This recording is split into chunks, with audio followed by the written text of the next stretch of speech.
Mr. Ogogo Irabo alias Ajebor CEO Ajebor Foundation.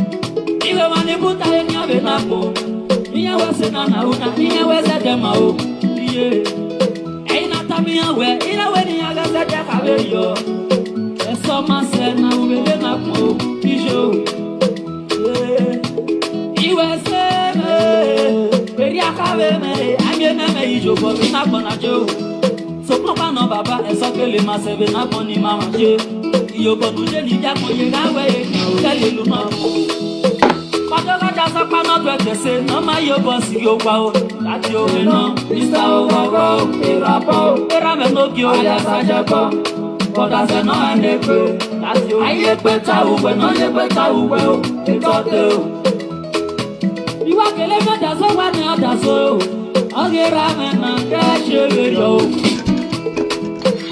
Dasowa, eriawe adaso. Wa dasege no eneko, that's no. Baba me, erame no bio. Mr. Ogogo me. Share the video, guys. Let's go there. Alias Ajebor, that's yo. Odelego le wenyo. Odelego no, ono na osioba o, erame o. Ana vega to tuni baba to le to show. Mama dole.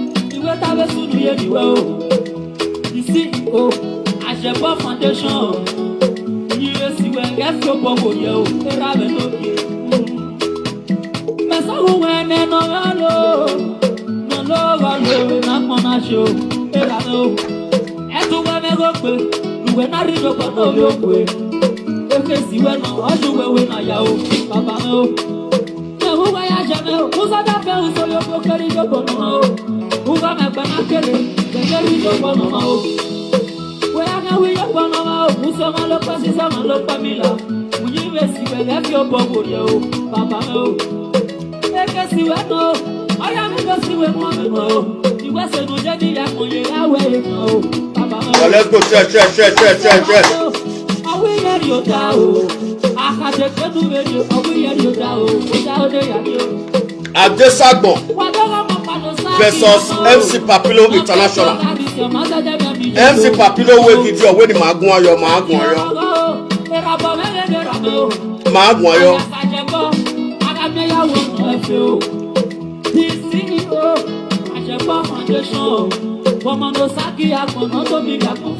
Adesagbon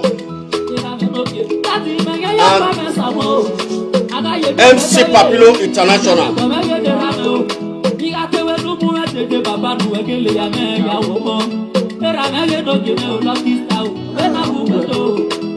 Yes, Mr. Overwork, alias Ajebor, no face. Ana hinai. Oh, enogie ma yire video. Ajebor Foundation. Let's go there, share this video. If it is possible, call MC Papilo to this platform. You can as well call Adesagbon to this place.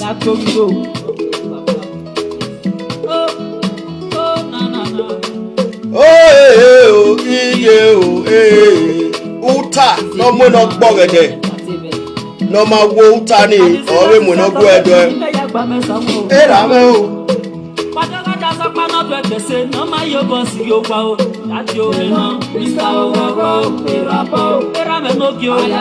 God bless you there for TikTok.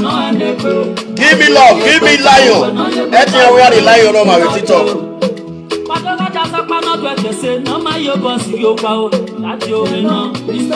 Alright, let's go. Let us stop the music. Let's go there. Lock this tower so enogie.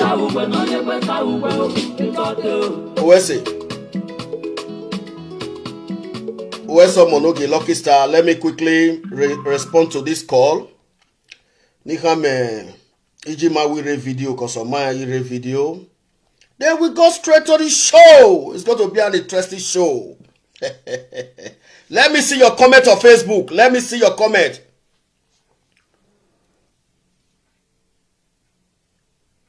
Ije wa talk beje real life video here woman na imoye speaker wa talk beje. Okay weje, okay wa toje nogi. Weje. Owe manari yan o pin ma so ni gbere ma gbera ba de ma egile ni ma yo ma o. Ide mu we speaker. Wa toje to bendu bi ebe. Adazo ma siesi obi je be no.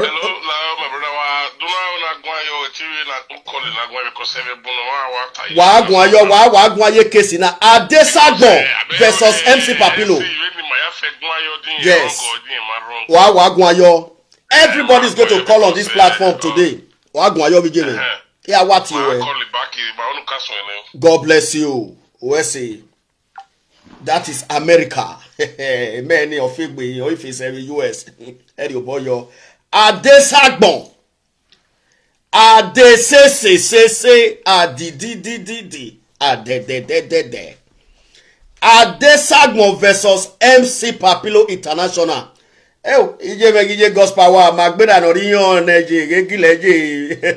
Agami ya we forget do ya fefefe. Igbera ba neje no ge wa talk pe waje.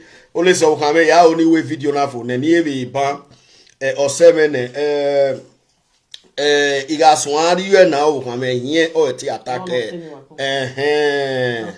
egwe o kan me no wa uji no gwada no gwe ben o kan aga gwe o kan okay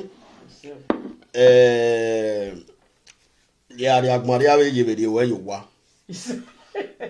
una gwa le ba ni una original ino do e kan agu de gbe gwa lori we yo wa baria we dari agmaria we may your mother so rest in perfect peace. They teach where Agbona, a sinner, a yak momo. Exactly.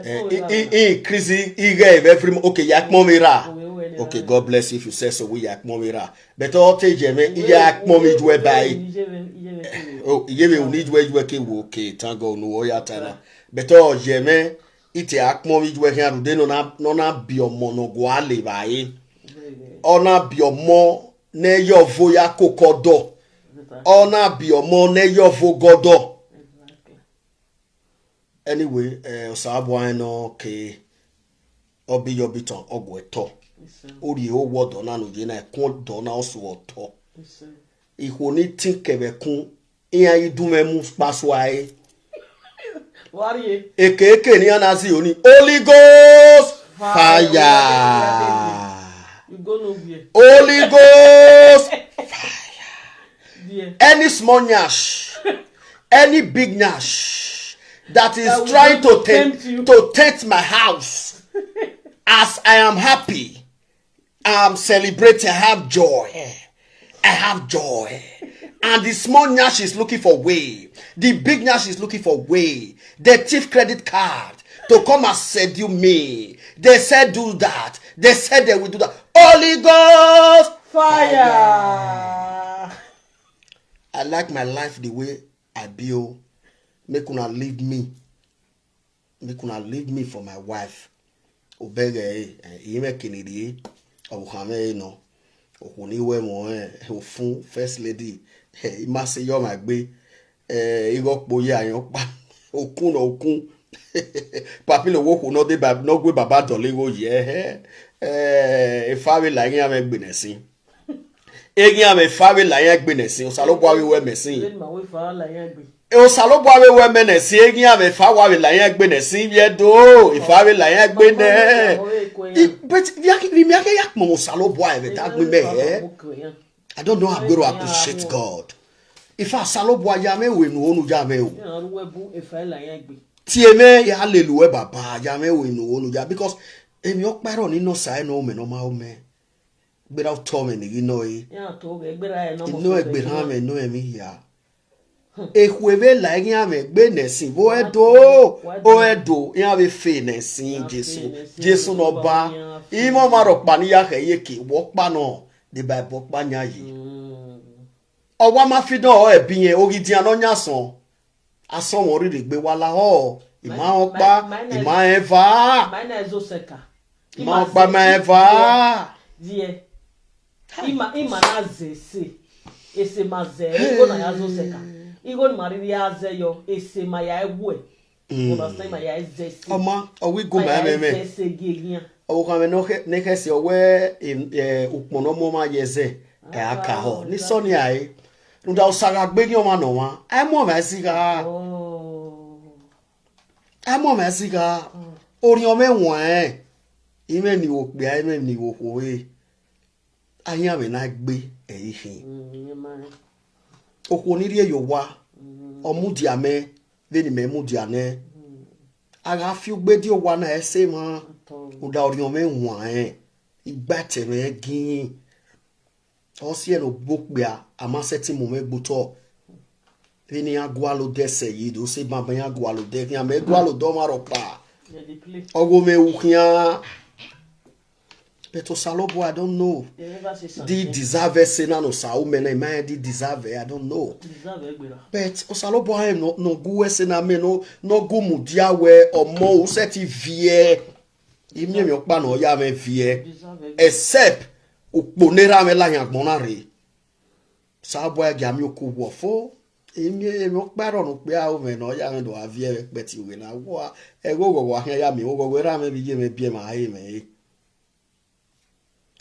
ihwe la yan me gbe na sin ye do we no kan la yan gbe yan disgrace la abo yan me gbe na sin we do ibi do ya ro we bu yan je ne ufo agbi wa ne ha we wo sunu bai o sa wese mo mu wa ya fefefe no ma eme no ineru me bi eke no imudi ame bi eke no isin yo sege me ipo mu wa ya atose je me wa itose ra me agbon no fu ni je me nyina ni je me na re 93 to 94 years otoboy je toilet otoboy ri e ba e egbe ran je me o ki gba ni se ni we 100,000 ze ye mi ame ero ya we no sa o me no ma o me agbon no sari eni ji me Osaga setiri agboni me.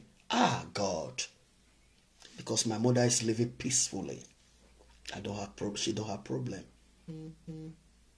So that's it. Now let us go. If you watch share video now. Otemege MC Papilo International Wae Okako. You always video scene. Ona with yedo so buware. Or when ware yao. Nuwawu wa mata. Or we egari abe or when wata me. Or what they ye maria be or when ware ye me. Or you a video ni o ma say if one igbene both your 10 minutes on a delete. Na well, Papilo no me man. Ina was so in a way. O denama ever van. I live as soon away. In OMC. In WinFC. Do go avec Betty Enogie. Viens to bien when you record nunu yene. Yen to be. Amuye mwe nunu nesi. Oko yen delete or ma delete. Yen delete or ma say 1 minute and I akbesh vi yo. Better way. So that is life, my people. So I come a pics this evening in respect of a video no who got him marry Papilo. So my here agile gun as ever does not yeba ke OHUS where na lao na gun yeme na si se Papilo we na gun yo ni riege that dog ya wa riege no wa gun agun ya gun. So kwa no agite segeni ya oni pem le Papilo taye mana 5-13 minutes no akbe. De ba here na wa be tahiana na we awe MC Papilo makwe na vi international kuvi kuni neni kuna na kuwo Holland na. Me tobi me itioka kona nesin obeze nunu ni ya de gbe ma wa wana. Owe adegeri awe aya bohin nereva o aya toti otino nereva viedo nige si obegu wa iye-eki gbe duda do we me mami do bo wa gbon etan na pe emi Papilo sin Papilo we bere na we video no we delete sin ogwe wo here ima. Don't play, brother, don't go there. So gyak be me ya no tasin ni ma swen okado kade na kwa we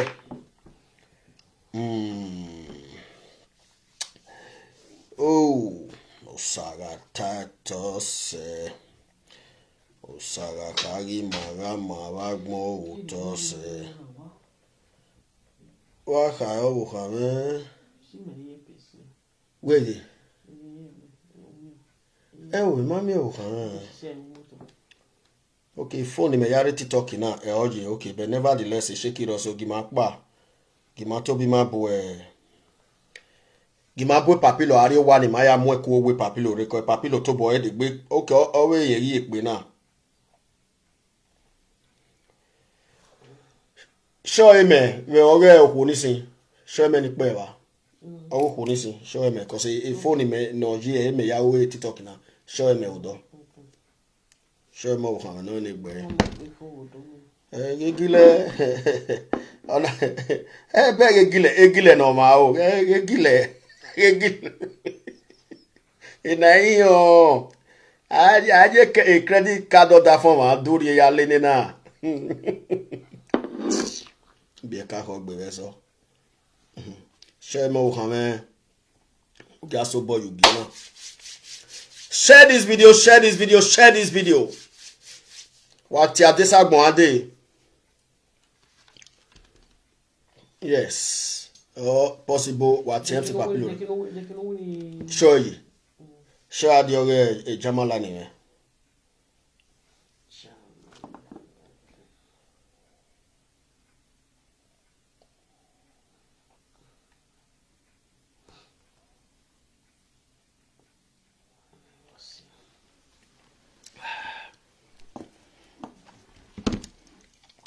Worry for no ya transfer adi at all. A varano 30 minutes waro.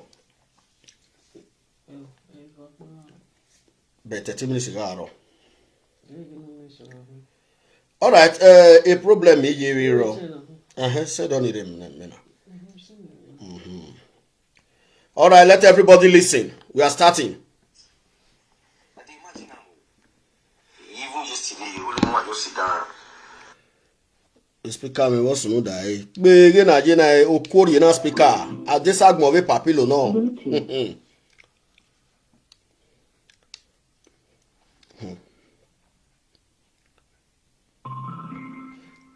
If you do wahia dame ho TikTok maswene o. Facebook maswene. We want to talk about the video MC Papilo did this morning, and he said the whole world should deliberate about the video. So that is what I'm doing. So let everybody listen. Then at the end of the day, or say call, a call. Let's go there. This is the video. I just imagine tears won't even come off from my eyes. MC Papilo talking live. When I watch the video where I take go show, the people they come out, they support me. Well, the reason why I come out this morning, waiting I want to talk, so I want to make una talk put anywhere where I wrong, make una not cover for me because I don't say I be public servant, okay, public figure. Now they carry me for party and now they support me. So share this video for me, guys. I no hesitate to correct me because they say no man is an island. I be person with the if I make mistake and you correct me, I dey accept way. And I like correction. I like correction because I not be God. I be human being like every other person. I feel make mistake too where I don't know. But now I will still correct me so that I will still take and learn tomorrow. So that the mistake where I make today, I not going to make out tomorrow. So nobody's above mistake. If I still make mistake for this thing, make una still correct me. No matter your age, even if I senior you or you senior me, you are bound. You can correct me. Okay. You can correct me. It's not because of 8 years you correct good man of 49 or 50 or 97. You understand? So if I make mistake or if I wrong for this matter, I want to, so Mona still correct me. So that tomorrow I'll take and learn. I mean, want to bring this matter to public space. The party where I go on Saturday for Den Haag, Princess Adesagbon party. So when that woman contact me, she called me. Meanwhile, she first carry me for party 2011. This thing will happen, so stay up for that 2011. I will tell her the reason why it make can happen again. So she come hire me. She called me, tell me say she want to party for October 25th. So we come agree on price. She can't even ask me say, yeah, Misha, where go carry and all that. I can still the advance her how the party want go. So she can send advance for me. So we can remain €100 for her hand.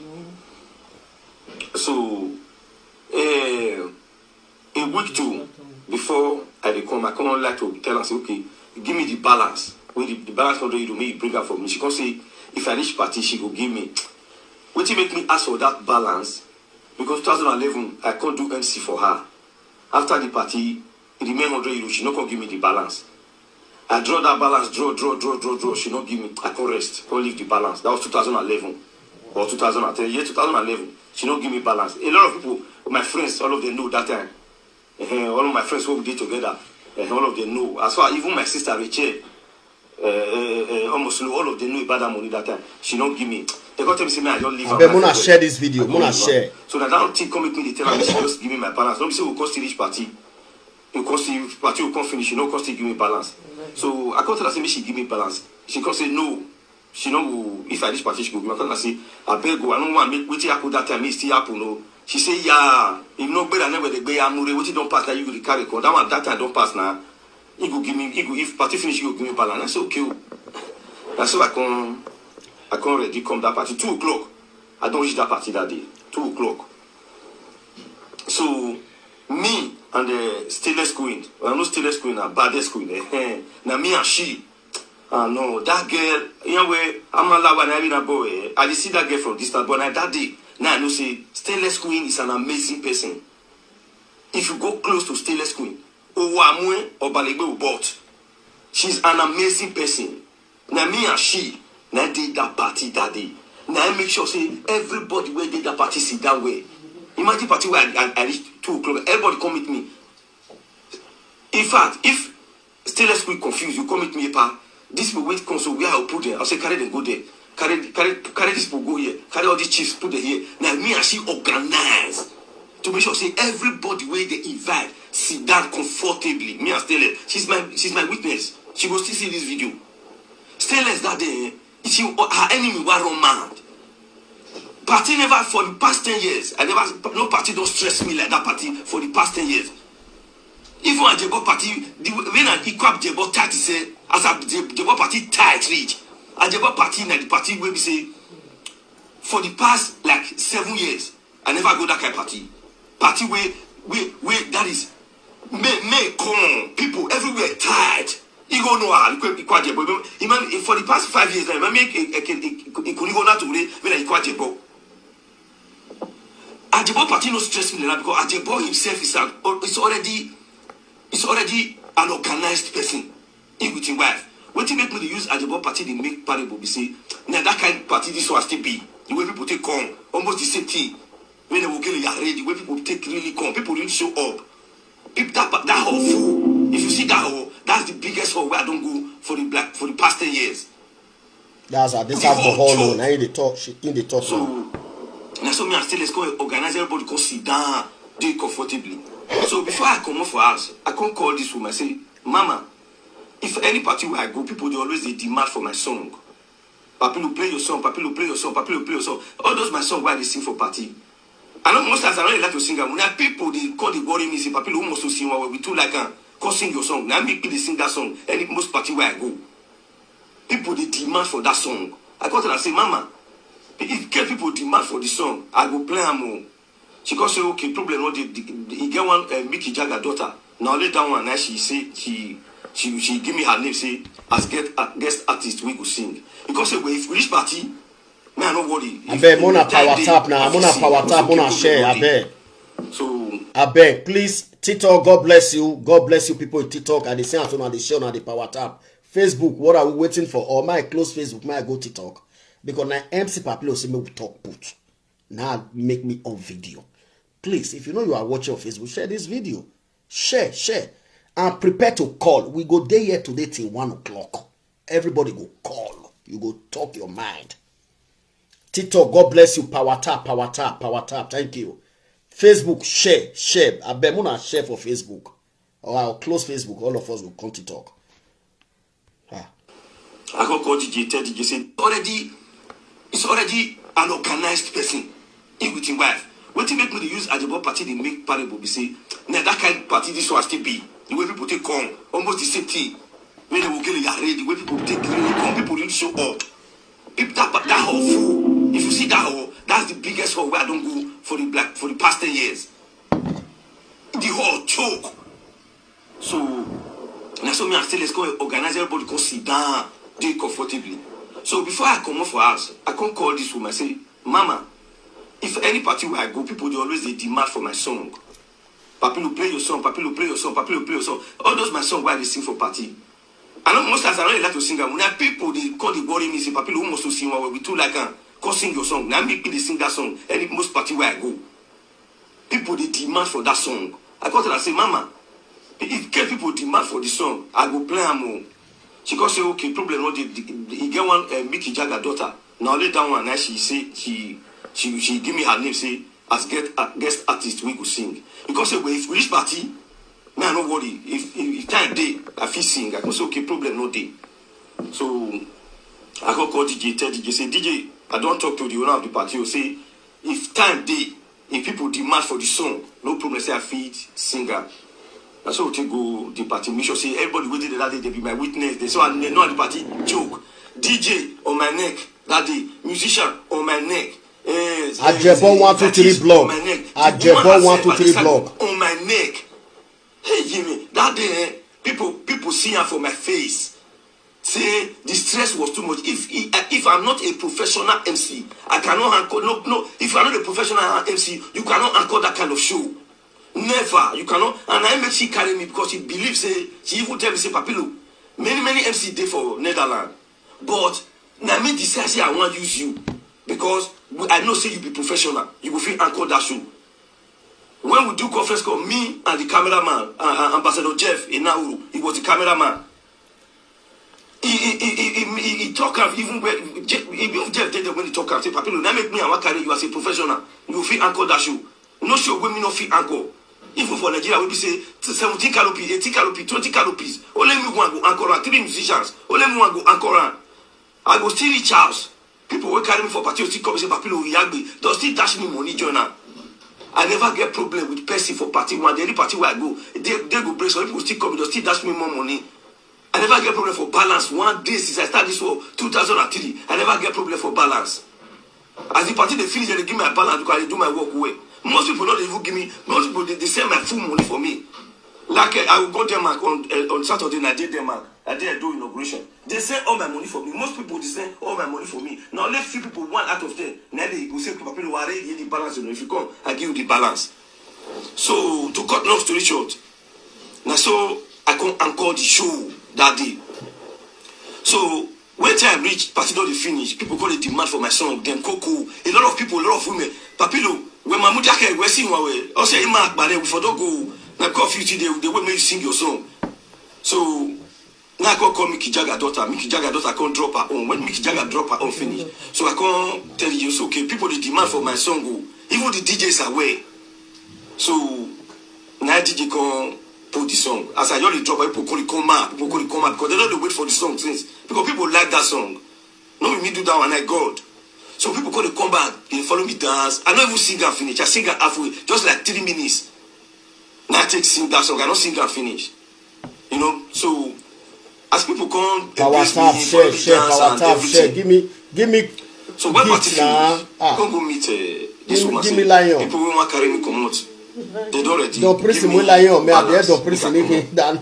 She say, you don't get balance for you. Give me lion. I don't already know. So now what she do? 2011. Now she wants to do so. I say no. Give me, I beg, now 100 euro remain. Give me my balance. You must say, Lila, you know, give me balance. So, I call the petter. I call send one of his PA. Maybe, work a man, no, the balance, man. That one talk. And you go no, now with 100 euro. That one talk. She don't listen. I call even signal baddest queen, stainless.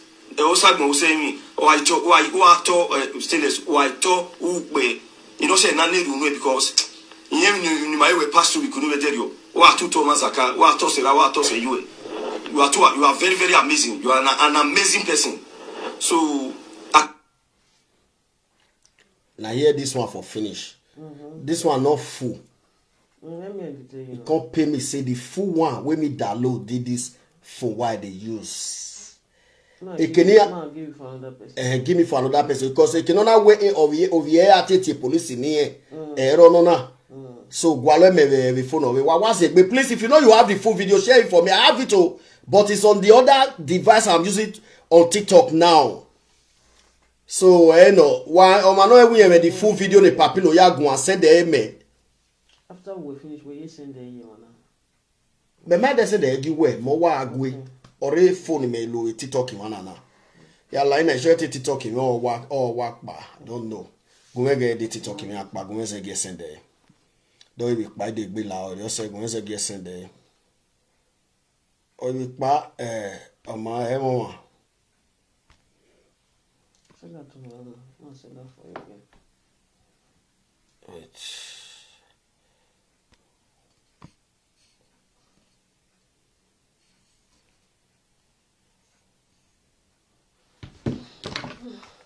I'm drinking vitamin. It not come because I did video marry. Or marry because he read video man setting re.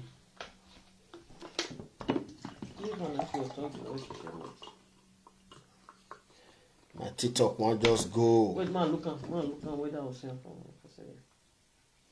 Okay, I don't send down to. Okay. So I go back to TikTok. I believe I'm still online on TikTok. Yeah, I'm still online. Correct. Why you back? Yeah.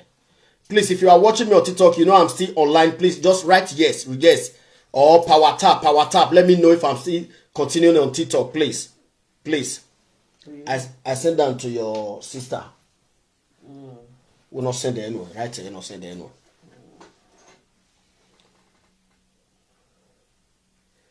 Because it cannot be sent is 10 minutes or you get 3 minutes. Because one all call okay can wine wa can. I'm not sending you. You married the honey waru eh.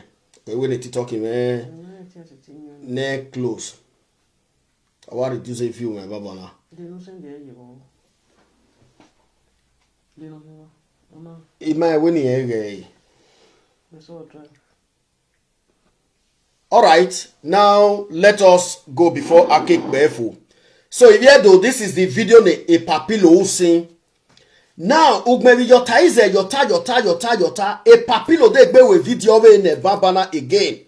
So ni makaye be boni ne. Ni mage video we ni papilo ri wotana after the year is a muwege wagimadam he if no ka uni. Wagimadam he wa. Before market down the honey, a papilo home where in tie here where in matie a shege nation people in adogbe. So which papilo now respond to that area? So you not be ni mageve ni papilo tie wane. Okay, ni mayawa me patient. Wala wa gimayawa me patient too. Now gima listen to him ni papilo tie wa. Ajebor no yeme koyo we video na ni una iya wutu mi aso kokko no nya igwe to igbava ona agba ipogi fa no we gbe ni na ke yiku na make una come listen on papilo they talk again. Now this one not be the video where he do see so after papilo don't they hear wetin they go for her. Say the woman now they talk now say papilo get fault. Say papilo not cause again nation make they can't dance. Now papilo play this voice. Play this voice come out now. Make the whole world hear that particular area. Let's go. Ajebor no yeme koyo we video na ni una iya wutu mi aso kokko no nya igwe to igbava ona agba ipogi fa no we gbe ni na ke yiku na ati ko understand you igbasin oku na change vikuni 5 times when woku ahan ya change we so 30 minutes or 25 minutes almost to gbe or let's say 20 minutes. I make sure where he do get time as a professional ina do table va iha ine kukugbe at the same time. Man meti third to the last dance ina people from Germany, people from Austria, a video imaniga hari kuni kake video when video togi wa watch a video bikuni then wa mekerina ti international. People from Germany, people from Canada, people from America, people from Austria, people from Italy, people from Spain, people across the globe to come and dance. I think you understand me. Only mahitie makedo tie general dance. You understand me?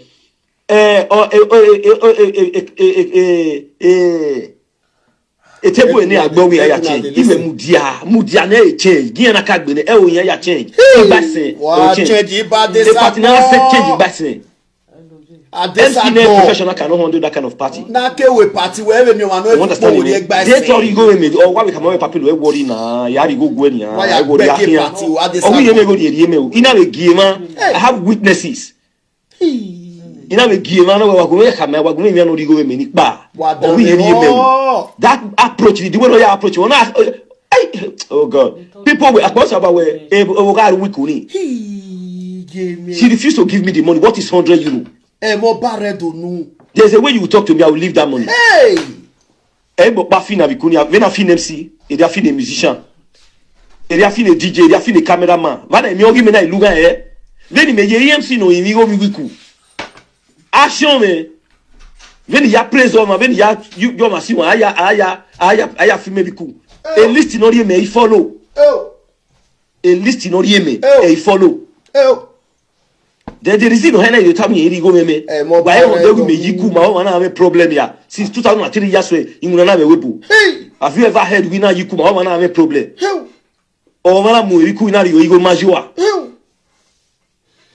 Then what I would go me? Mona Pawata, Mona said, Mama pay now. It had my arriva. He gave me. It had my arriva. So, my brother, I mean, money when we in life, there are some people no dana ni ve danu e. You have anyone yet see? Yeah, I have people I respect a lot. In Akamon Papilo, sit down there, sit down. I go play the Hackman voice here. The Hackman, the industry now. Yeah. The life me. I have people. Yeah, Tio Papilo. You know my money, my you go away. So any put here and see Akamon Papilo or Severio or Marian way or Severio. So that is the thing, my brother.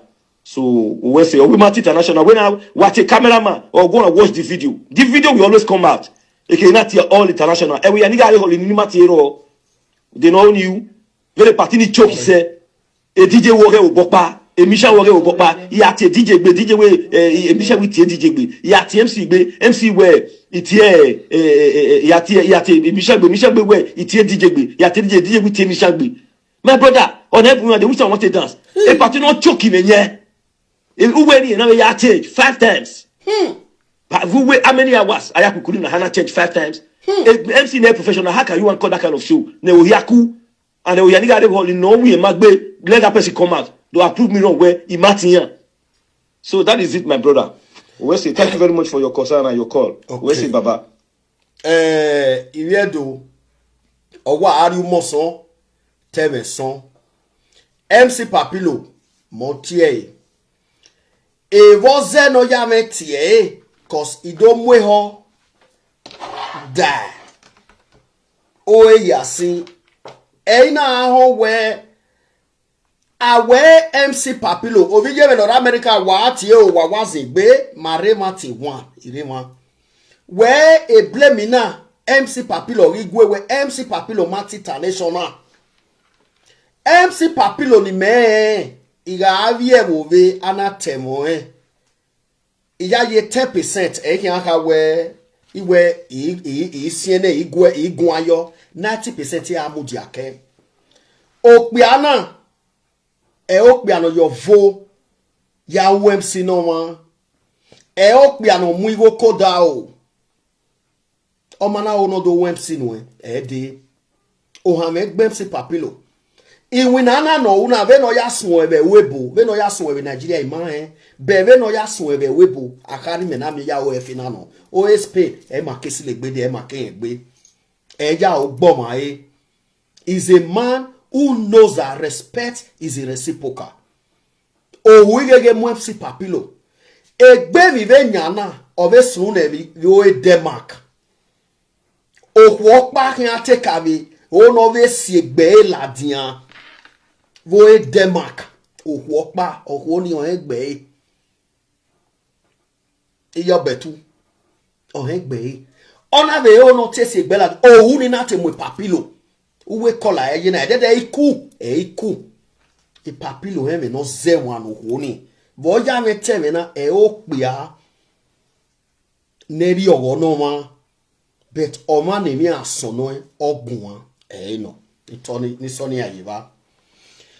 A video no wo tana here ima ekpo ni o ni ekpese na o eve no ta no gbe ni ma ya gun ayo deba yen rive ho na we mi kin asin mebe ho na tie ona de gbe do zenu no na we na ya ge video amos to ladian voice ni mana titan national where there ni ewe gbe sevi winana in fact oh ye be lowo ikune celebrate na change gbase Ibiedo why ikune celebrate na change gbase me ma emi kuna na change gbase de be shege nation na ke we ko be shege nation ma emi o da change gbase o ibugbe gba ha change veni kumera aye igba ha e upin mahin owo kan me try to we na change gba mo kan dai awa igba vana ma change ina because very owo kan me ate ya do e igba hari if I no mwegbe no do ya show love again they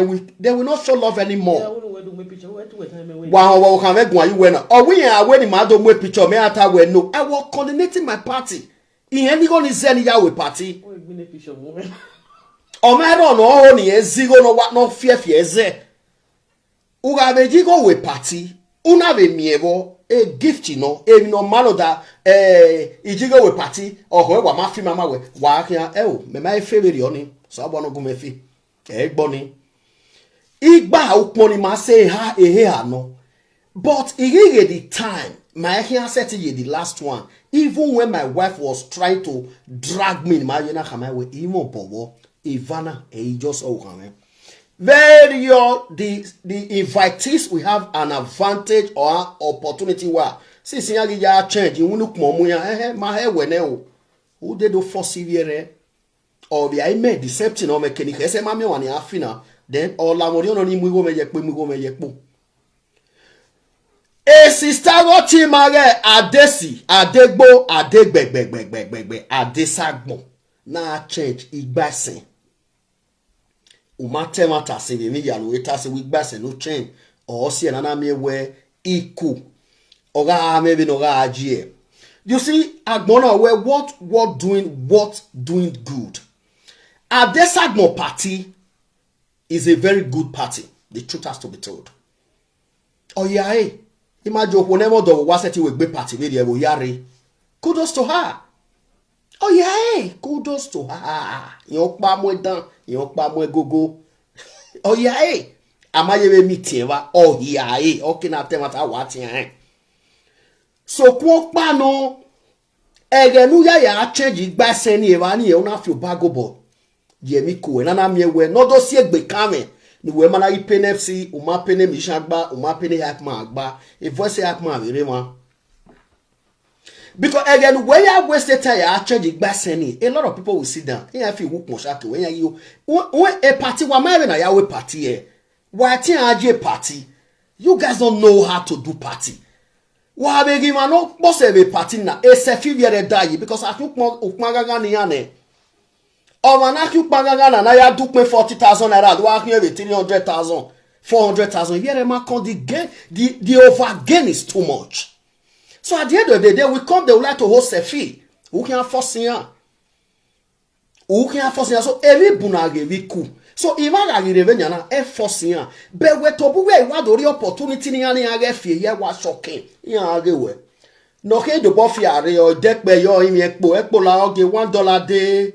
Get $1 day, get $1 day. But right, that is not how to show love to Veno and Veni Kuniga Haji. Ehon is the best all. Apart from Papilo time, I have beg Igor and I am with Behoni. Igor and I am with Behoni. But at the end of the day, if Anado mere were Imanori Ku, Iamado Figo no Venoke Kenya Figo no se. When I'm here, MC no do MC ku €100 when I do yasi a fauna do yasi una do yasi a party no we na gbonbege kan wa o na o ya re mi e yokpa mu da mo gogo do ma re wa no ana ge ari street na atia we kan common €100 una do yari uzan una do yari ge party ni to me ya kan ka gun ayo in fact is a disappointment to your personality at this album. Because €100 or where Nama says, this man said where Ukawe so years ago. He never do time a papilo canonari abe because he said we should say the truth. Nagega uye. To my home, I am disappointed in you at this album. Because €100 is too small for you to allow your name and your party to come to the public domain. Mewe party, imami egbe iwe nyana bo. Ikuma efo, definitely it's not a new thing where I pay MC half, I pay cameraman half, I pay Olize half. Any new thing, ikwa hefo ne, you pay them. Yes. Orima soon ready only at the end of the day, we settle them. Because I know I'm a public figure. So if you have a yokpa debt anywhere where I may have not pay me. Oh, me not polose, I love uki. I will not agree. If you go, mammy, go equal no sunu. In any go ni memu have wiku. Which a day my so why come on my pay on and why are paying? Yeah, we have settled all these bigs. We don't have any dead body. Anybody. E dem agbeni so wani do amu mani ari go na uwiku ya se gboko no yigo re leva ketra na mu wiku na balance balance. In my party we have 3 cameramen. Uwiku na pay balance here because in a way he have made a mistake in it. people will come out and say, "Awa we party awe no ba." Owe ewe adazokiaka, we nya dazeni na gbonbere. So at this segment, I blame you to the last that this cause of onana no the party wena you cause it yourself. Una ewe MC Papilo is a public figure, man no team we for that be no. Oseti si one, no you demonstrator si one. Una go adwe ke fani, e ke mi teme ni. The una fi we e hin like public no dota. Then I ye go na team a imi na egwa. Watch a video now. You are watching at this album. Not about where even the app man as well. You didn't finish balancing him. Why did you go, my sister? He watch a video madam bounce with TikTok. I woke monu there, ukmigo tibeno, ukiego no kwa, as we be junior enemy, euya as we be, you were telling the Huabani and line up, you have junior who land this in the Huaba. It was very, very bad because we have to tell you this truth. Then a party Moses say, a party of that 3 days, a party you did on Saturday, and then a party in the social media, it's not good. Then on the social media, that party is nice. Gele, no was nice. Even you are not here, ye Mose. Bovana mi we to buwa dojo buwe, dorio zangi, buwerigi, imanori ikuni, doriegi, a party we. Aswa no ahia abi na ma wese no abi unyime we no abi behavior we no a plan no plan. I don't know how to put it because enigo ge 100 euro at the Sagmo. How much is 100 euro? If you don't have 100 euro, I saw somebody spray you with euro. Can't you gather the 20 euro and give to this man? Of you when the owner do say of you where na win LMC be na. On a dossier na anati police de papilo for 100 euro, and you did this deceptive years ago. Umabe wanona no girena ioni we okeke na tiame. My sister, my Edo sister, you are disappointed to yourself. The truth of the matter. Ozana uriye boy. I just have to tell you the truth. Onina egbera my yede. Otememsi papilo. Zebe ya tani we maga eni magu egwa ni magege wao oja me bitono na mawe zebe beni ya hewe cause ihe we wo moja wo mo bi wo masono o managun e uke uke kakabo made mistake aduna ri abema then am ye wo huoni oka nyunyi me na no the first time then no dey gbeti we second time now if I were you edo wa awa adesa agbo ma face away and I will tell you ma sha adesa agbo face away in anything.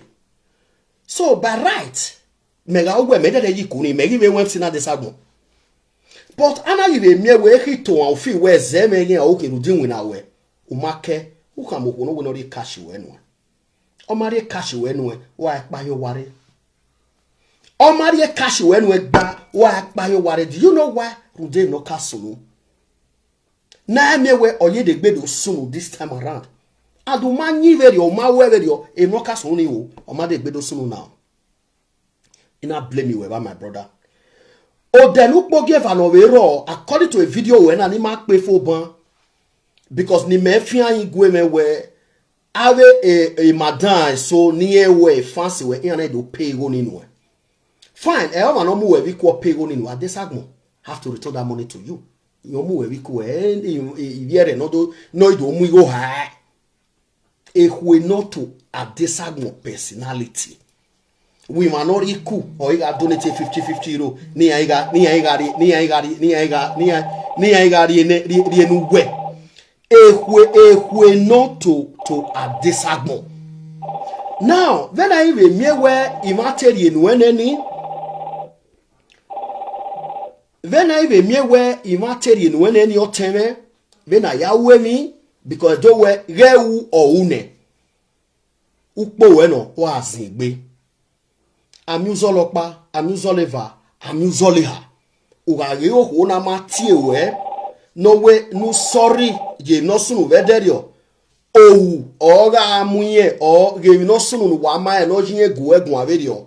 agaremie wigo na imanori kumeya ha enwene la ite oniri enwede eweregbe ukpo egbe wo hinka ma wege na mama say as far wa was were emene imagi worry ekewe ya we video no we na because a video zewe when magwayo ogo mo my brother, you are my brother. Zewe when magwayo a video ni no we na okegbe ewe belo ya sono we no ndo kao o kao no kao o kao ni we fio bago boyo ne de to we kuna desagbon uga idobo wo akune MC who any time but we zeme yan okay. My brother, Omari cash when you don't leave us, leave your home. And this one I will be a sad warning to all these MCs. MC, international worldwide, wahia fefefe. Oma even oma wa daze sehe. Oma manade cash in wa wage worry because some of people like this at Desagmo, they don't have shame. At Desagmo, I mean who to a personality even your heroes at Desagmo echo star. No sile godi ye gbovio ye ya make no vie godi yi ana meru de €100 a party no where you go re una gado atem yo zage party a party where at this time you are disgrace to yourself because the same party me we magi on asuno because e wo asuno no ma keke no it's true. It's just 2 days interval just because of €100. How much is €100? How much is €100? No way, papilo migo wa hiakido. Tame, my brother la hiakido. Uma webe di oni. You let this man go to the extent. And I mean where all you were he leg me now is on record. When I be move we hiarity police. €100. Uma via have we cash. Uma via dollar ne. No via 150 ne of 170 ne la wo. Ya fia to euro no one. You never did. MC papilo mame no see dama finwe viku. MC papilo mame no fi e hype ma mame o mame no fi e hype ma mame no si da ma finu e ku number 1 igba se no ya change obun gba desagbo. Number 2 we ga jiku we mu jado jiku we fi €100 no wa. We have your 30 ro am we se. Listen, okay ke wa have na here. People not this stupid o. Even go where dash will be according to the way you talk to people. Why here do dash will be normal dash will be like they respected you. People they celebrate you, they see you say they come up for your house, they go people party. But not be saying they show love like that. Not be to go people party then they talk. Show love. You got somebody party, they spray $20, they spray $30. That's not love. But you not forget, say, if they still call your home, that's what they want to do to you. Okay, people now where you don't come sell cloth for 150, 170, 180. All of them carry their hotels. You expect them, they call they bust you €300, €400. It go hard. Because why? You never fed one for people. And this more. Now me they talk to you so you never go party me you stand say you just pay 500 or I go down one. Who certify? You gonna feel we could imagine who certify 500? Where certify 200? Where you could offer $200? Who certify now? All your video they here now. So now you are not expecting people to come to bust 1,000 for you. Again, you making up penny papilo abi open a app man. Where my money now? When I beg avi when the $20 ye day, $10 ye day, $40 ye, when I let see drag. Or what horror wo yanik bay, what when a video will like social media, what when a party will like social media. Because if you could pay this man €100, I believe people will not talk bad of your party. Because you did a best party. Your party was so nice. And what am I night saying? Igwe run away beardia. Igwe run away beardia. Your party was nice. But one who yozan gi party we he. Honestly, no donama wa. They thought the runner no simony. And so your husband will tackle that area. My brother lalare me €100. But as a woman, ne bun koto. E babu nyime na no magaya di wodo ya. The same nyime na e only the MC e only the help man. And this Agmo, listen, I'm not talking to you with bitterness because I don't have problem with you. Even if you once tell people not to come to my party, yes, you did. You understand? Omadame, imaba wori. Do you remember one day, ikwe imama ni maoni sunu yeniye? When we visited that party, after we party ni fune, evo here almost pane the party. Hold on, oh my TikTok. Oh, we're not even wanna say oh. You know, Wait. Might just might come back for my TikTok again.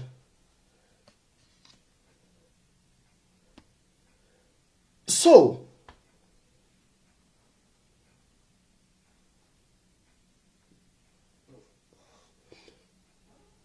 a party ni gifone. Evo here you one na few people na ikon dey. Na few people na ikon dey the party. As I enter car, you see my wife. You stand alone.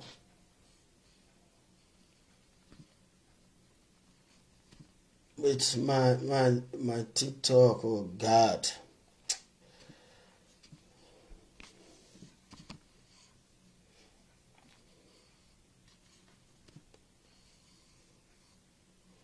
Hey, let me end the TikTok and come back to TikTok again.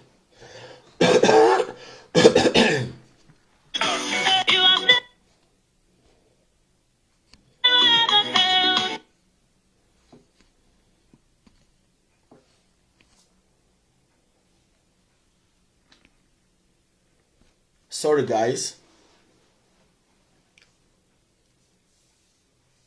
So what I call now? Wait, one corner go call. I beg una give me just 2 minutes, 3 minutes. I beg. My organize my TikTok here. My TikTok don't stop. My come back again for TikTok. So you stand alone. You were stranded. Imagine how woman moto. You have car. Okay, Holland if you moto, moto adi kuve journey. Yeah, you be doing that. But at the end there, you nigga akana. You might not see anyone motor. But you measure my wife's name. I'm already on the steering. Vivian, who was saying me? I want my begging me when my wife heard your voice. Other for me, your mama desagbo or when waiting my asin area park. If we motor me vone in a way je ade wariye uwe hotel. In a mu moto in a mood almost for 40 minutes drive in a muari hotel. He drive you where hotel ne ike de gbe ade almost ekene direction meji ike do mu da a journey man. I did it for you because I know you are a do sister. Mabe we me issue wabo kame me issue. But me wu we me wo ni we da you have vate god in where I don't know say you get am for mind. My party somebody not be one, not be two, not be three. Tell me say you they talk, they announce, they go say, you know they come my party. Even you still they tell who you want to tell where you can't no problem. But you know what I did? At this time, you know what I did? Motobo metiwe. You get you, my invite you, not when I invite you because I don't know wrong babo here. When last time I checked, it may go almost close to 30 minutes drive. Then in a tiwe in a wije lao ugie sotoje la wo gwima mi agbade yobona unegbe fo unwe we have a party agamiya wefe I will also be there. You pick up the phone, you were talking to me direct, my wife was here.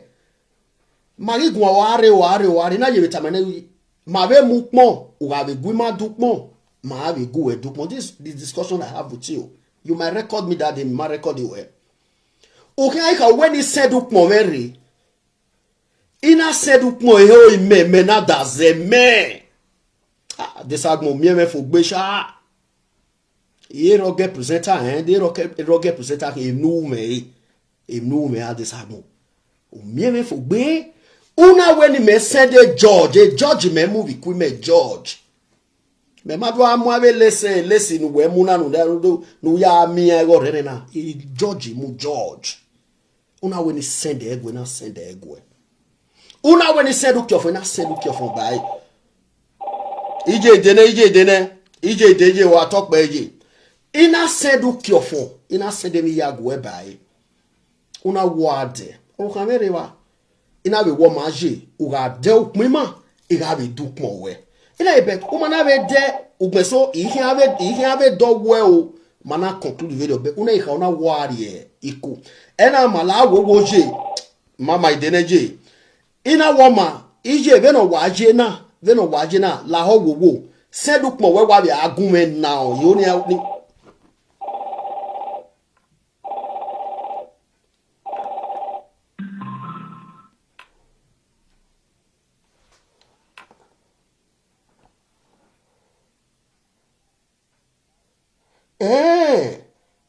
Better me rock biology. Ah, okay. Okay, OSAJ, mark where they follow up. Okay, OSAJ. All right, OSAJ. Okay, let me do that. OSAJ. Hey, mama, hurt me. Well, you mean your way? Maybe I will. I know now. Or give it TikTok in a shoe.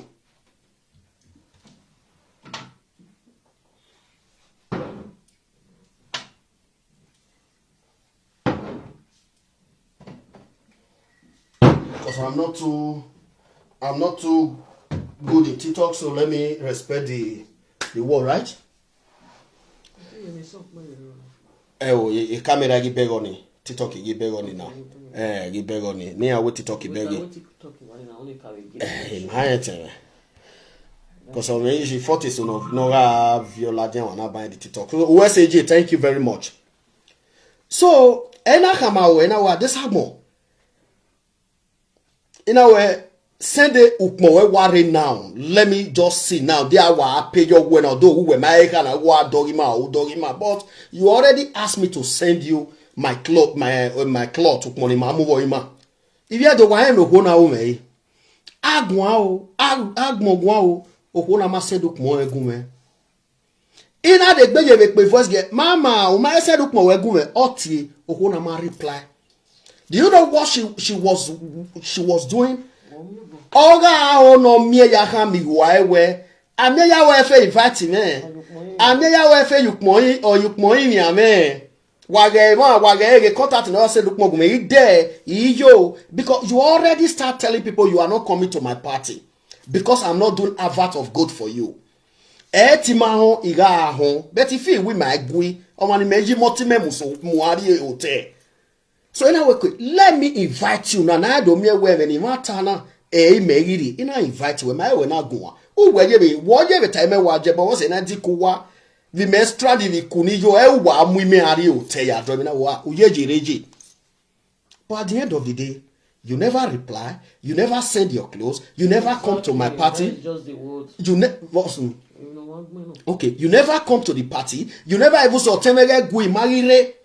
You have these grudges where a man I want vate good me.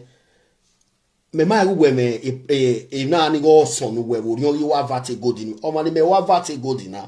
Orion me mo mu eru de keni market e ask no but you can as well also come where oteme they are wa vate na me. Then imagine a life is a simple life. When you come in the same thing I do it for you. One do have ya asam say. O ko na ni me wa vate good na. Omagyo ham egbi money me koko dedemede is not a staging woman. Oma when amu ye wi moto.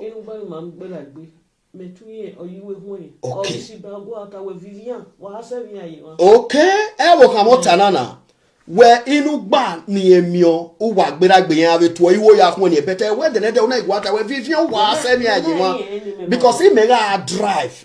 So owoki mere driver side o da o yo he ni eni enu ti eni eri ma ya park na mo we force yi moto ni vona na mo we by I go leave mama for what now? In our drive we are almost close to 30 minutes journey. But he invite you we cool. O mari madame una we ni answer dokmo una ya avio my wa. Ya ha mi ya we amye ya we o pe me so ni gbeneji. Di do boy invite o manare e na ya gi oma because he ma ya we invite ori part we we there. Fine. Only now yeah, invite itime. Okay. Invite my blood brothers and sisters. Okay. Now my blood. Oni mesi mi keni mesi mi pogiva. We are inviting ya. Ikuni megi uwederio. Uwe bani ewe na contatable na team anu everywhere. Uwe tamia. Wa ono na Ajebor ahe. Wagwale no bonari. O wanya me no goto wenya. O tinya ulelefe no tinya utoke zore. Unwe tamawe na but any na edi issue at all. E nido tamawe agbona okeke na gunyi me na gwe anyese. Nobody knows tomorrow. O we na gwe wa no magba. E no keke no ala soe agbe sinye. Because I have gonna be ladiavoy agbona do gbamane erima oye we no gba na gba we na we first time u ka we €100 mape Second time, 100 euro ma pay. Oh no, no, no, una even do ma be, but una do app ma buy. David with a papilo, ve derio. A papilo na onya we musician, a musician ye de ba, o ma ye pay musician for. David we we de papilo na ona ni we go ni na emi papilo disappoint we wo. Eto we allow the social media the way papilo. E what you go ne social media people. He take the money, not come do MC. You must come to the public domain and say it.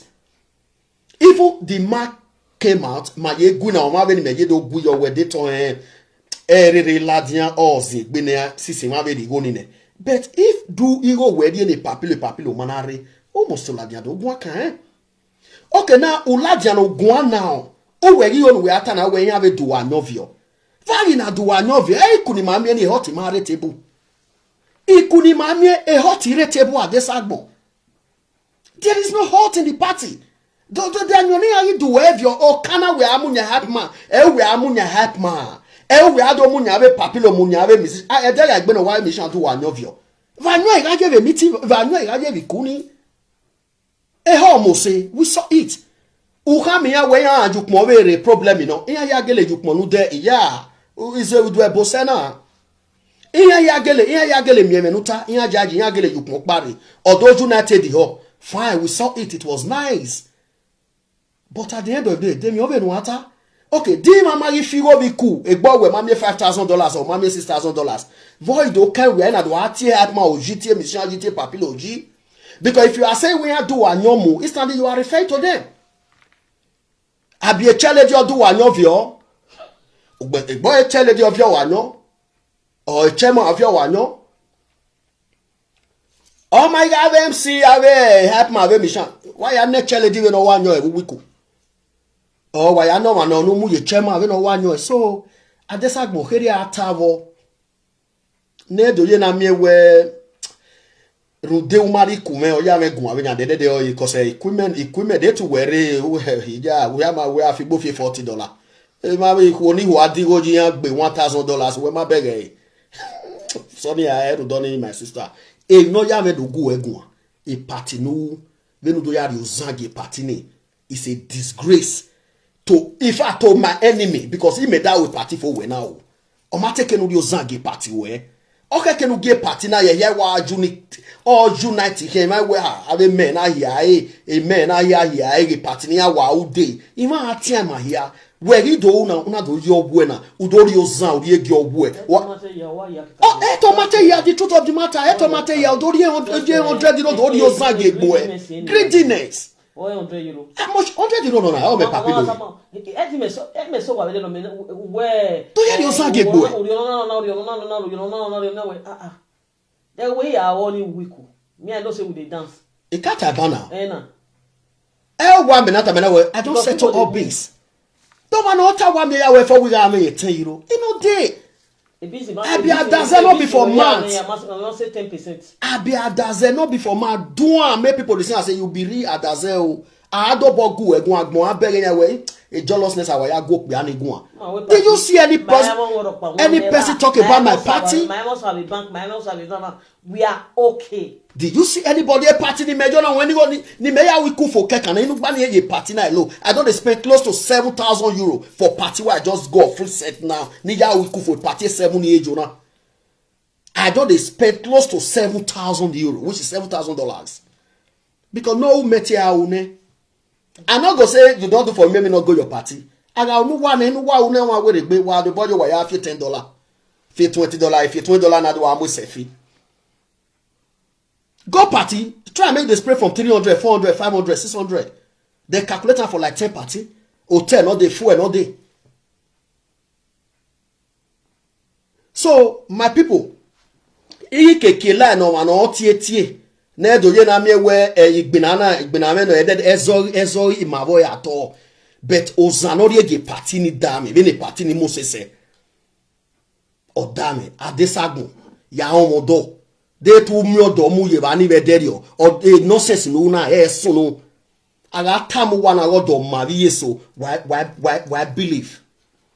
Because you cannot have a husband behind you, a nonsense no ni come €100 una lele sigbina. It will not. Your husband will not allow that to happen. Where I can get camera now more. He say €100 na full boy. Is that not the disgrace to your personality? Is it disgrace to your personality? The truth has to be told. Okay, na tamawe. Una do ye party, una do ya hinye ekima ba we party ni Moses we no gwegbe se 100 euro. 100 euro. Oh man, no we chele di nu we atama we la borrow me 100 euro. All you know. Even we chema all you know. Eva hon. But you say you want to make this man who test our woman a man. Okbiano so ko somewhere. Obia na dey ekere for social media. Obia na dey ekere for social media na ye social media go cast in. Adesagbo. A social media casting na. Here obia na dey for here. Onina bolo for.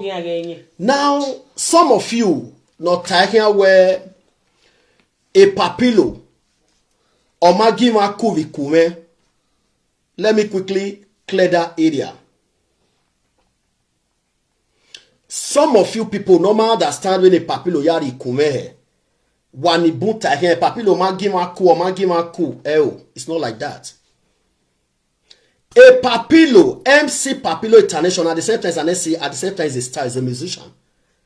They play guitar, I mean, why are they a musician? Years ago, we Spain, make a line in Spain, I talk about 18, 17, 16 years ago. I'm with Papilo, or a man of the party, or you to boy UMC, you to boy with music. I'm talking about 16, 17 years ago. At the same time, he will be an MC, he will be the musician. More contract MC Papilo, more my way, you are going to be the musician, you will be the MC. And we had a DJ to it. A musician is a team, a musician not team as in me. Eti mami go ya mo musician. Oh, better. Ugbeso ebi soro, ekbe soro wa kin akun ekpo ni. Ulu e dimension we ya kun ekpo ni. Mena ga me ya we fe lo. Eti mami go ya mo musician. Better ekpo ni kun. Ina we ekpo musician are ekpo na ori kuna kin e de yo we ni gwalo. Cause iku. That's it. Multi Papilo. Papilo, the OMC, be the musician for me. I will have DJ to it to back you. Case of some of now we don't know. Dirty man need a musician. Otio wo hime we had to penny. Damn ho. Otio wo hime lazy Jacob. Na superstar. Na my wife sister. My wife like this, cousin Leslie Jacob. Now my wife cousin. Me inwe misha no ti me odi a home. Me inwe misha no ha we ake spade. Ye no misha no ti me jene. If you okpa wo or I use a worry me when you we mokpa say okay. Gima we be nyana. But the end of the day on your way to boy time where na well. So I will say I hate him on madam. Because in my party, I never want to carry people playing guitar. Imagine there only women who play guitar. The first party I did 7 years ago, I carry musician, I carry DJ at the same time. But this very one said, Papilo, where me own way musician ni. I want to do it in another dimension. And the way, on a favor me, not like it kuniku. So, ni madwaka we Papilo, makwe ni makwe. Papilo was the musician in my party.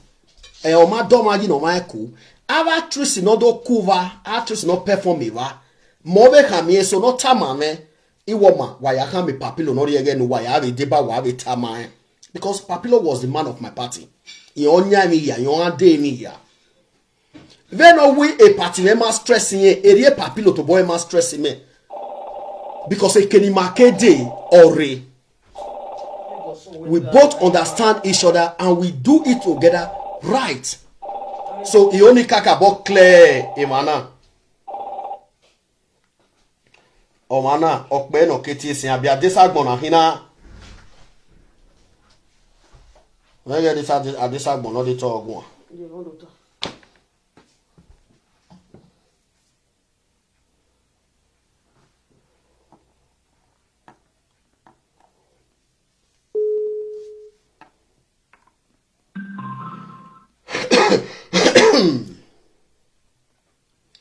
Yes, hello. You know, get bota. Yeah. Bota, yeah. Yes. Listen.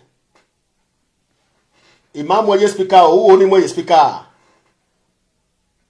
Ideneje, ije na we mene. Idene imam wa speaker, who only mo speaker bi mo po agugun. Okay, ni mo ye okay. Imo ye speaker ne. Last when you mama no gun. So ni when mama no gun ye. This is Alawozan the way from Madrid City. MC Papilo. Yes. Because of what we are da. I know that birthday. If you are not capable enough to celebrate your birthday, they cake you don't fear. Exactly. I tell my girl, I don't invite people, who you understand? Just 100, this lady, you respect everyone. No, you might make the face to face, but make the 1-to-1. You understand? You respect everyone. No, what is 100 euro? What is 100 euro? Where do that get? No, when you where do that?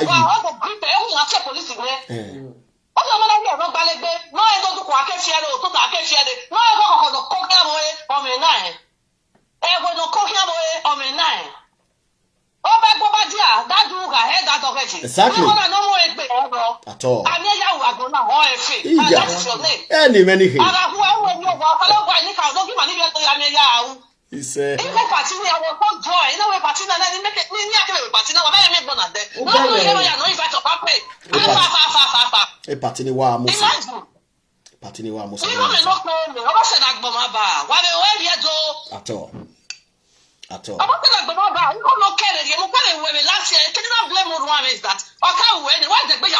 Hey, Metaba. Hey, Mema Katanesi. Why you?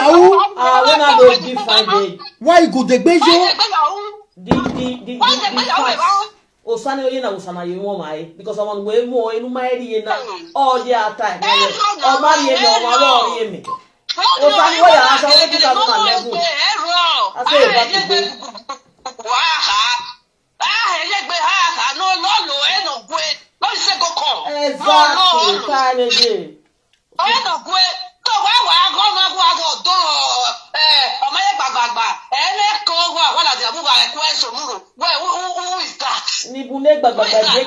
Here what they say here highway 14,000 RT ho. Okay. RT ho 14,000 I'm paying Papilo. I'm paying FC.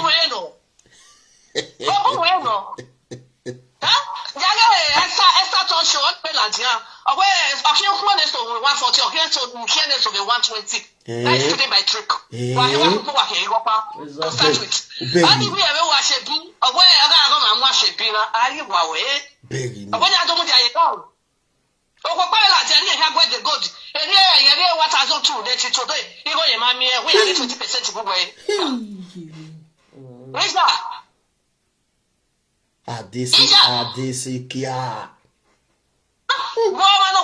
Every time no respect everywhere. If I feel when you want to hero, I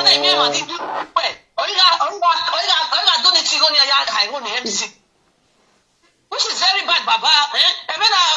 No, it's not done. It's not done. Not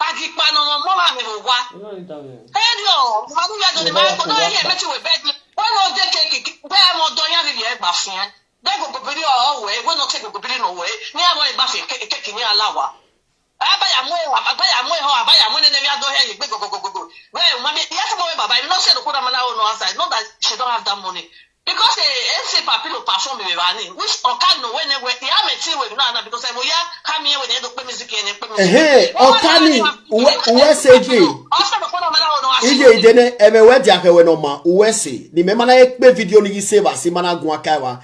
A video deti me mie e Papilo we line na ime anotana we vuha me adesagmo we wa perform ba. Uwata we go na afin we or we no abi oge no nana mi oho na ma ide 100 euro no because 100 euro ga gbon na desagmo ma mi ide no we boss o ma na ide no we Ugbeso you gonna feel a papilo ni adesagma wo ewu yi. Awo ewu ni. Awo ewa wuji.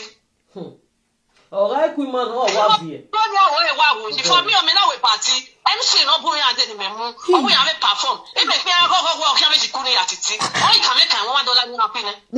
E papilo ni eti me mi ku me. Ajebor wa mado fi me. Iye ni go ni mabo kan me fi ne. O kan me salo boy ti do na man na me ni go no kan me fi ne me ni go ni me fi ne. Ija. Imaka we wa ge.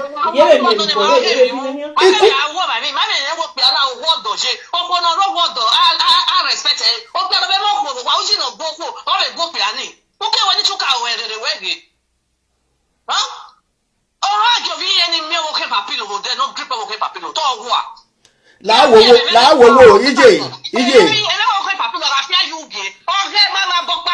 ije do me ije wa se de e record ni gun e fo di fo wa ko e ti memo e mo re phone yawo ti to ni pe wa ni ekini papilo ina ta wi ate grip yan ti poli o kina gbon imake call OSJ ije mege Prince Joseph Omosi go aka Alawo Sanre Madrid ya fefefe baba ijari je no go mo mi we se o ijari e na iko ni gbigo bi ku wa ya no eni go no fi mi wa jira me abe $30 mega superstar any of Figaro 80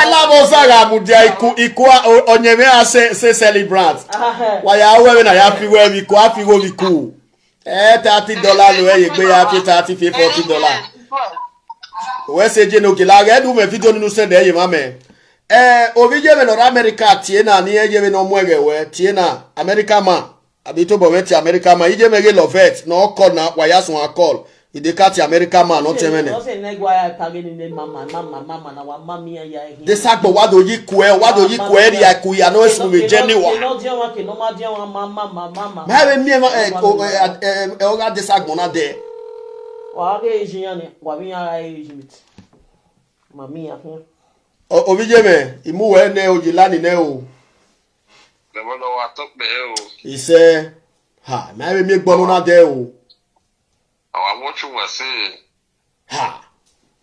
The way we remember what begging because the men are like boy, I have advising and I will get in a wrong or say, I will like boy, I make it away, David Temata, your mother's Okoni will tell me room, making a fiji if it like booty, you understand. It can making a fiji, no, like booty, what do I get? It may not.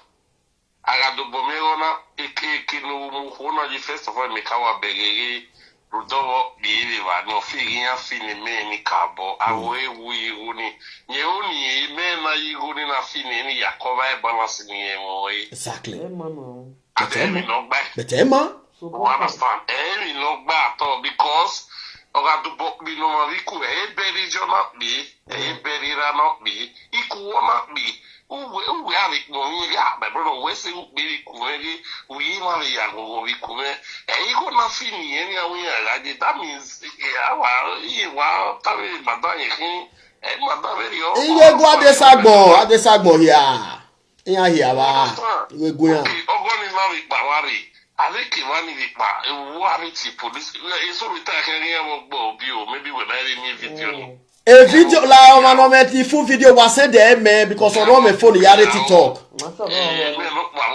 brother guy na man ni no boy aron gato o ma no stawa una carry gbe yo na 2011 the $100 igi o we gbe yo $100 igi e no gba na o ma no stawa wa oni emu blik dete boy na man la dia do gun a Obijeme ima ya ga na ima ya osiegbe la social media na ima gboyo ni ya wo we weda ko be yan be marriage okay adesagbo na maladia do guana osiegbo la dia eni social media ye ya wo ya be weda ko be yan be marriage odulaje usaye dulaje mama strong little guy na mana ladia go as the first time you can first guy na ladia odu mu na area odu we you queen e yo ma give up because can you only emure e may not be or saying Maniagitana go Mati don't do any manami chance in here yagbi. Only about me, Mururi one or very tamagi. Iman noni billion beer or one will kick me, do at me. Or me no it. You might be. Umanastan. Bini ya wena na hii wawege. Ima believe ye atene believe ye se buena. Bino rio $100 every bini ofoni mave kape. Okay, cannot igene. Bino rine lagu weye. Oh, sikeno bino ri madari $100 gene. Ofoni ya tuponi eni owe viku. Buena manino ya rogi no we supporting ya no we media cabo e o mata video ni bene u da video ni o ka you get $100 before we go do me $100 again I me gbono na de na desagbo yi na the man e we do gbali godi ya do we must watch e boni me na o bono pa o do no si o yi do atamere ilaki we gbe o ma dan okin ya mo gbogbe esi papilo awu rudu ko na ya we mi na bino ri $100 ne bino ri ne we time ke send a message adesagbo watch ore ma bege ama la wu la o ma ri we na de esi papilo na no ya we ro kabo adesagbo ri ge uge me na bege we ebo na mama mi no ya mo borongi kabo ato just that obinu ri ni wa to we mi ati police na video ni makami iwo awa gbanyen ti police no wa ya ti police no we do we say no why have me gbono na de o party we my brother mi ma be bege o be gbero ke mama mi o do la de ya mi we say is ma mi so ma bo ya be na ama mi bo mi bo ni o vj me pero la wo madame la wo la o ni $100 pe ma ni ami ni ti ya fi ni amu e kweri utoneli le we bina mi police eri weri we ve vi kuri ne gbirigbi loud owa ho adesagbo is watching here adesagbo is watching in bege wa yo mi be la wa fi ni ni mu gbe kuri wa ka $100 $100 wa ka oh why $100 oh my brother me we say David the boy you do kana digene who pay you money who pay you money we make up who pay you money fiakia we yen who pay you money lelai who pay you money we ni am no we see no you ku we wo who could $100 gene my brother all in there wala wo wa go yen no ri ne o so bi gene o say ojo ami okay omano tieme na we UK TikTok wa ki agun awe TikTok la o ka ma we de ka ti omano tieme we UK na ne o ma tieme we UK ide ka mo omano tieme na ne we UK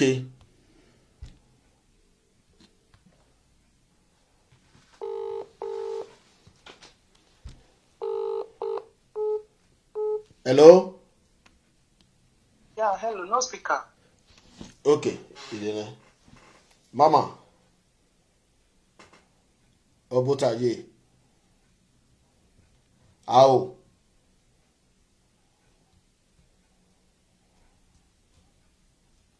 Yi.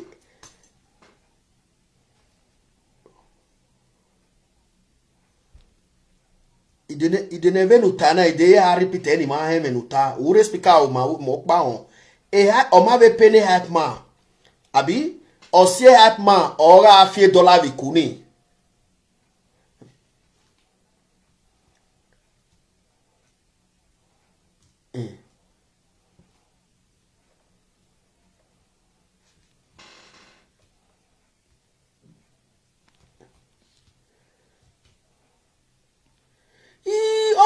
Only adesagbo gba obieva. Give you.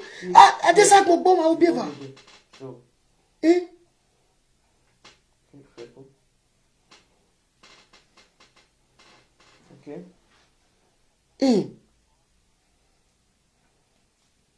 Okay, eni etani. Owe Vigo MC Papilo mie Vigo MC Papilo mie no ya cover hotel no se no mana go no pay MC Papilo no tane.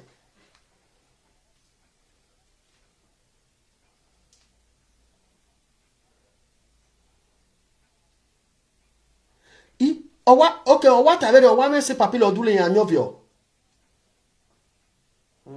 Esse papilo ge mi emo go marade ni ja we o.